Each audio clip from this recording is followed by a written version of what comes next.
enye kura ye na ya nka mum na ya mpere pema subira dia de o man ne ko kama min cabinet kasam ne ntoto ye ko no enkoye enyamre na ye di nkomo on this statement empanifo yi atumi ade atodwa unse enema ye den sa se de enema se ye den no e wo se ye ko to June 4th ye si ye ho ana se wana sa bio administrator edema NDC Ashanti region or regional communication team of the NPP Nana Ishen Osan a security analyst Mama Transit so wana sa kwaba ya dan boko dia moye etime home e ma etime home nti yemfa na se ma otwe jampon okese ana se na kwaba ye ja papa boko dia nyambe itumi nyambe dia cheye pa nyambe itumi ene maso bi mo maso mo na wa my notification good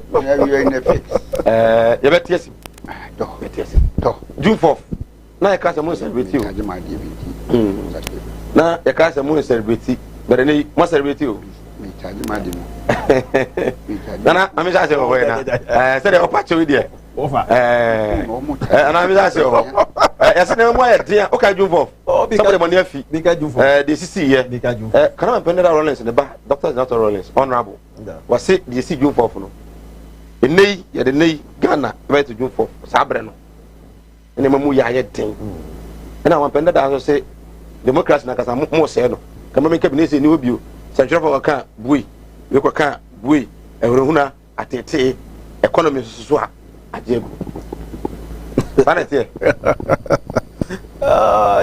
Say bye.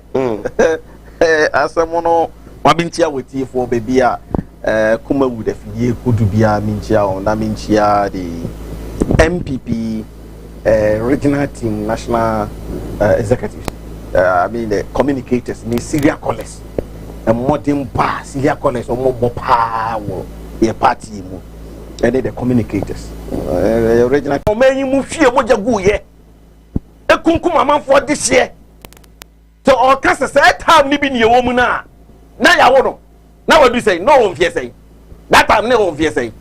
Ah oba be shebufu. Ye no ameni ye papa num na no mo ska o no mo ye japade no mo ye edefo. Nanso office emra ni papa twituo no. Ye maame no mo odefo mo woni na be hwe fom. Ye maame no mo japade be say ye man nka ye yawo. Sama ye bre papa ansa ye ko school ye do banche. Ye do bro. Ni ye swapa ejapa. Ansa ye tumi ko school akokan akoye nim. Enti sanko be kan asem bia to Ghana fo akoma so na Ghana fo akoma ato mo ye ma. Anke di kwa sanko ko fa ni papa sam kra de ba. Mini mi ofa be ya adwene. And me ofa so ni be ya adwene se time ni mom de. Se nkai dum bi wo ho. Na o kana Ghana fo akai ni papa na nka ni kwa so this asem ni bakra that na ya wo no one fear say ohun se de na wi asisiti e ni ya wo no 79 na no ka ni ya wo no that time kwa na me na fe na menya 10 years enti manim ki kan bia e di o ha obeba e di ebufuo di beba onte ono nyame aye na dom ni papa ye ntrento ho e chese o me kan bi bi chese nyame na ye na dom na Rollins wo no nyame na ye na dom na Rollins wo no e na odina ma na sisi a obedi MP what enti oma enidie a Ghana fo wode ma no ni na busua no o men san nidie ni nka ho na onjai ni e o tinchen a ototo buode ba park ne so no onye sensam ne ka na namne papa nsa no nti enipa bi antimi anko school enamne papa nsa no nti enipa bi tu free oman we mu kotna oman foforo su ko wuye enamne papa so nti nipa bi tna oman yi mu ewuye sabai bigiri sa baba wa no minim yo chro ema no so onkoka so no ana dine no de kokan dia na so bi na chro ma na ana opese wa yet say NDC de na me papa etumika boom intimi suma ba me suma ka boom eni oboa ye mu bi no mo ka ye be reply ne pa ye mu bi o ka ye be reply ne pa enti onja ka onya sasa be o se na ne mo ye den na ya wo no few people were enjoying e bi onu na ya wo na ba hold your breath few people were enjoying the rich were getting richer. And you know, say the rich are still getting richer.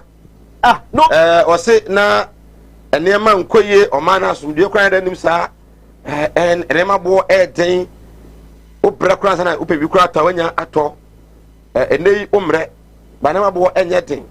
But then I young share what is happening now.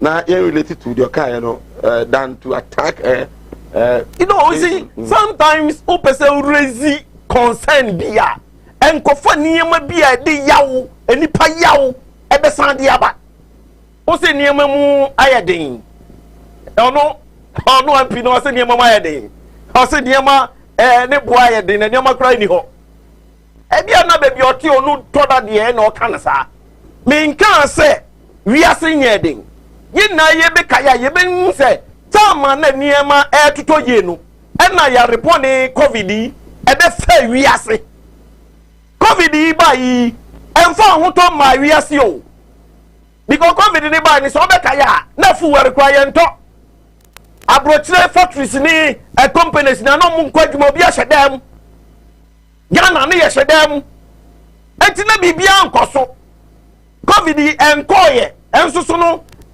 afei na ye ho ahya ase hare kakra afei ni ye pie free covid yi mu kakra enti minyi ni se ye betimi akese na ai satama na ndi si wo so no ene na bibia ye ni wure fi se tama na ndi si wo so no aya na me ne me wo fa behia na ahabe kakra na nsusu no abanesa ni wure fi se tama na ndi si wo so no yenya ye papa we YouTuber ase niam ma ya din ama fempo de ni sika no de run bank no that time no kwa ni sika no obi nipa ba kokora be bo be sia we ma matua enti Ghana for sika om ni ko gu YouTuber gba na bebre on tumi nti omka DKM God is life just a motto omo bie microfinance ni na no net saying Saga for sika na ekodi nipa bi nu a omo fa sika na ma afen na nana kufo adu atwetwe sika na kakra no saka mi se sika ni guo na ye adwuma anka nyame adum ke ye woska ma oman yi mu te nyame adum ka ho kire nka so bete ebi nipa kwasi ndum die ya America for aso de pa ni pechi ni ne yere se sika Ghana for di kogu pa kwasi bank ni na no $600 no de kogu America eno ye MB before na de koye eno na na kufo de discount koye eno na kufo na ma amafo sika kwakam eno ye na kufo na ma wiasa ye den sa sika no wo man yi mu a anka sika ne be wo aye adwuma ba nipa da sani atwe sika ni na de kogu America enti no kwasem aye anka omonka se enamba akomienu wesu enti niema no entoye eniema mu aye den ba mane nka ne trasa se na Ghana emra na ne papa twituo no se emre ni bia ne yewom ensem tro ni be ne atata no MPP ntata so ntro ni bia ayi ensem tro ni a koda it is alleged say okotwa pictures wo hoyi security investigation so he need to be invited now we investigation otia say na se bia ba ku bi kase bia ode ne saka no na ensem tro ni na eka so obi de ne saka no ya wo kire de yenim enti investigation ni koso a ye be hu ni ete enti bi hu se central for out se bank nya na me ne onami Ghana ye nam ye wie kwa nya na ya okosi mi ofie mi am ye MPP ni bo program no NDC for kwa na kosi mi ofie matata obi wu tu ya tata esem to for ye ne mo ye fine obi eni ho a waka boni bi afam ho ana se ya tata mo by onim asem bi a opani bi o wa NDC Sam Jonah ekoka ye say culture of silence eni pa bi person mo ya ma sansam ni bam enti nsem bi ensi se nipa bi kakra na mo ka na bidi zanato bidi ni ho yawo okay tie no ni ho yawo we need as a nation to re-examine what we are doing today and advise ourselves accordingly. We have seen several changes and peaceful transition in Ghana. As a people, we have to live by the principles of the past and value and respect the history behind the June 4th. And then she goes on to say that the circumstances we find ourselves now can equally be compared to the June 4th. She said it. Yes. She said it. And it's not true. She said it, and it's not true. Minia, no crebe was asem. Asema zena talking. Me to me, she is calling for coup. She's calling for coup. Say somebody na me papa treat you na omani mo ode no. Somebody ni bia de wo mu no. Na that time ni ya wo no. Ono kura ni ya wo no. Ni ya wo no. Enti so obi ka anansese mo kire na. Ontie ni ye. Ana so no na dwen na. Opeso osua ni papa book bi eno obe tum futuo di guga na fu ani a. She must be very careful when the statement bi a oyeye and at least ye na ye hu so anye ye kra no. Edi Rollins ni de abeka Ghana. Enti dachi bia na ono kwa ni party wom no. Bia na nipa bia hunu mo na dachi bi no mo piempie na ma na ba nim kakra. Na so oba be sha sese pa de a ene ye de haw ebebre no. O trauma nipa bia ni yodum. No nko kansam bi go Rollins ba de ka ko we maye. Na nipa bia tenachi.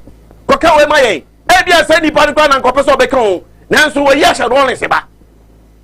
What you say? Politics. It can happen. It can happen. Okay. At John Dramani Mahama statement at the core. Ghana's economy and democracy is in dire states. No. Say no, Jade ho. Ghana economy say no Jade ho. Ojade ho. Ojaden. Ana me kase me ne me wo fa be hia na I am asefem kakra. Oh, for the respect. John Dramani Mahama say 42 years on. Our economy and democracy are in a dire strait. Economic hardship, insecurity, political and ethnic polarization, deepening inequality, politicization of our democratic institutions, corruption, serious problems in the education and health sectors are challenges Ghanaians are confronted with in our daily lives. No cry. And then they had to cry. Corruption that was of evidence. Aya get wa ha before you can be you can be angwa ni si for so ye ba ye court what is here the obi atum and you evidence mbra some of politicians aya na you don't we have challenges in our health sectors, in our educational sectors, my brother, even US, Italy, Canada, UK, amudi enim so many years, amu very good equipment, amu very good facilities. Challenges. I'm not saying it's a challenge in the whole. Why not we are a challenge in Manakwem? Ghana, you do say, and so Yamiadum, we are yesi to Yaniama. Kakran, him. So challenges no Yera Jomama Wono, not challenges in the whole. Tama Wono, ni ambulance crowd will be Yaria Yadeneko. What do you say? Or the ambulance, ambulance, Adakato 6 million, 6 million DBC Hono, and that's your. Ambulance 6. The whole Ghana na ambulance yes saying. Na 21. And na all challenges asami. Na kufa do ba ye. And na what be the ambulance? 280. 301 me boa. 301. 5. 305. O for me that say. 305. Na challenges e wo ho. Ta man na John Mahama ye president no. Okay. But na kufa do ba ye what aba. He's calling for us to encourage freedom of thought and expression rather than a culture of hypocrisy and silence. Oh, in this era. Oh, Minia. Hey, oh, my branch here.